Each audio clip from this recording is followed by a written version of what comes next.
ইতালিতে জালালাবাদ অ্যাসোসিয়েশনের উদ্যোগে অনুষ্ঠিত হয়েছে ঈদ পুনর্মিলনী অনুষ্ঠান। মিনহাজ হোসেনের আরেকটি রিপোর্ট।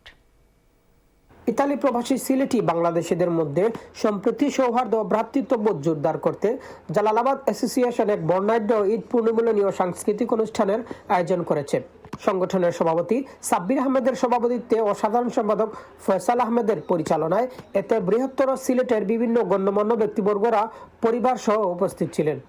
অতিথিরা তাদের বক্তব্যে বলেন, প্রবাস জীবনের ব্যস্ততার মাঝেও নিজেদের সংস্কৃতি, ঐতিহ্য ও পারস্পরিক সম্পর্ক অটুট রাখতে এরকম আয়োজন অত্যন্ত গুরুত্বপূর্ণ।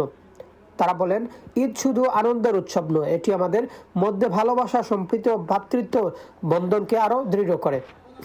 অনুষ্ঠানে রোমের সিলেটি প্রবাসী বাংলাদেশিরা অংশগ্রহণ করেন। ছিল ঈদ শুভেচ্ছা বিনিময়, আলোচনা পর্ব এবং মনোজ্ঞ সাংস্কৃতিক পরিবেশনা। শিশু কিশোরদের অংশগ্রহণে অনুষ্ঠানকে আরও প্রাণবন্ত করে তোলে। আয়োজকরা জানান, ভবিষ্যতেও সিলেট প্রবাসী বাংলাদেশিদের ঐক্যবদ্ধ রাখতে এবং নতুন প্রজন্মের মাঝে দেশীয় সংস্কৃতি তুলে ধরতে এ ধরনের আয়োজন অব্যাহত থাকবে। শেষে রোমের স্থানীয় শিল্পীদের পরিবেশনায় এক মনোজ্ঞ সাংস্কৃতিক সন্ধ্যার আয়োজন করা হয়।